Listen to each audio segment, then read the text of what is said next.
राजेश खिड़की से बाहर देख रहा था। उसकी आंखों में आंसू थे, शहर धुंधला सा दिख रहा था। उसके बिजनेस के फेल होने का गम उसे बहुत हैवी लग रहा था, जैसे दम घुट रहा हो। उसके सपने जो कभी इतने ब्राइट और प्रॉमिसिंग थे, अब टूटकर उसके पैरों में बिखरे पड़े थे। वो खुद को पूरी तरह से लूजर समझ रहा था। उसका कॉन्फिडेंस बिल्कुल खत्म हो गया था। जो कभी एनर्जेटिक और ऑप्टिमिस्टिक एंटरप्रेन्योर था, अब वो अपनी परछाई बन गया था। वो अपने दोस्तों और परिवार से दूर हो गया, अपनी मिजरी में खुद को अकेला कर लिया। उसे नींद नहीं आती थी, बस रात भर सेल्फ डाउट और एक्यूजेशंस चलते रहते थे। उसके थॉट्स नेगेटिव स्पाइरल में फंस गए थे। हर दिन एक बहुत बड़ा ऑब्स्टिकल लगता था। उसने खुद पर, अपनी सक्सेस की एबिलिटी पर और अपनी वैल्यू पर से विश्वास खो दिया था। दुनिया उसके बिना आगे बढ़ती जा रही थी। उसकी अपनी लाइफ एक पेनफुल स्टैंड स्टिल में फंसी हुई थी। वो अपने ही बनाए हुए प्रिजन में ट्रैप था, जिसकी दीवारें फियर और डिस्पेयर से बनी थीं। एक शाम जब राजेश अपने डिस्पेयर में डूबा हुआ था, उसकी वाइफ प्रिया उसके पास आई। उसे राजेश को ऐसे देखकर बहुत दुख हो रहा था। उसका एनर्जेटिक हस्बैंड अब बस एक खोखला सा शेल बन गया था। वो उसके पास बैठ गई और प्यार से उसका हाथ पकड़ लिया। राजेश, प्रिया ने सॉफ्ट लेकिन फर्म वॉइस में कहा, मेरी तरफ देखो। राजेश ने उसकी तरफ देखा। उसकी आंखों में दर्द साफ दिख रहा था। प्रिया, मैं फेल हो गया, उसने निराशा से कहा। मैं एक लूजर हूं। प्रिया ने उसका हाथ दबाया। उसकी नजरें स्थिर थीं। नहीं राजेश, तुम लूजर नहीं हो। तुम स्टंबल हुए हो, हाँ, लेकिन तुम डिफीटेड नहीं हो। उसकी बातों ने राजेश के अंदर एक कोड छेड़ा। ये एक छोटी सी स्पार्क थी, उस डार्कनेस में होप की एक किरण जिसने उसे घेर रखा था। लेकिन सब कुछ खत्म हो गया है प्रिया, राजेश ने कहा, अपने डिस्पेयर को पकड़े हुए। मैंने सब कुछ खो दिया है। नहीं राजेश, प्रिया ने कन्विक्शन से भरी आवाज में कहा, तुम्हारे पास अभी भी तुम खुद हो। तुम्हारे पास अभी भी तुम्हारी स्ट्रेंथ है, तुम्हारा रेजिलियंस है, तुम्हारा माइंड है, और वो, मेरे प्यार, सब कुछ है।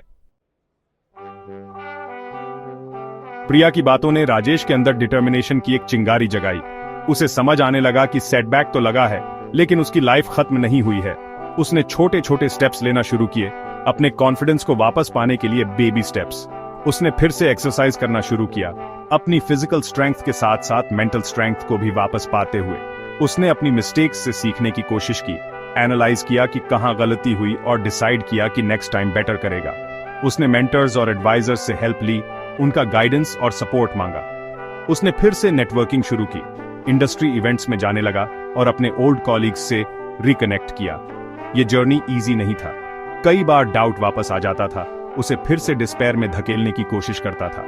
लेकिन हर बार उसे प्रिया की बातें याद आ जाती थीं, जो उसे रिमाइंड कराती थीं कि वो अपनी फेलियर से ज्यादा स्ट्रांग है।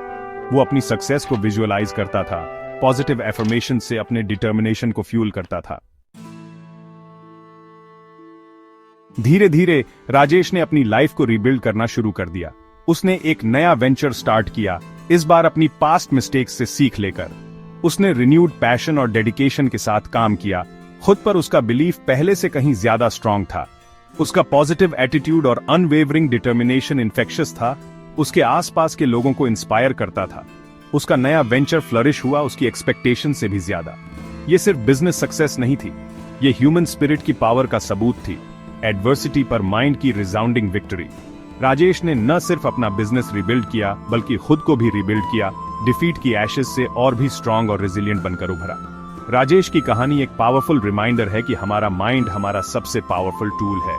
हमारे थॉट्स, हमारे बिलीव्स और हमारा माइंडसेट ही अल्टीमेटली हमारी रियलिटी डिसाइड करते हैं। पॉजिटिव थिंकिंग की पावर को यूज करके, रेजिलियंस और डिटर्मिनेशन को डेवलप करके, हम सबसे डिफिकल्ट चैलेंजेस को भी ओवरकम कर सकते हैं और एक्स्ट्रॉर्डिनरी थिंग्स अचीव कर सकते हैं।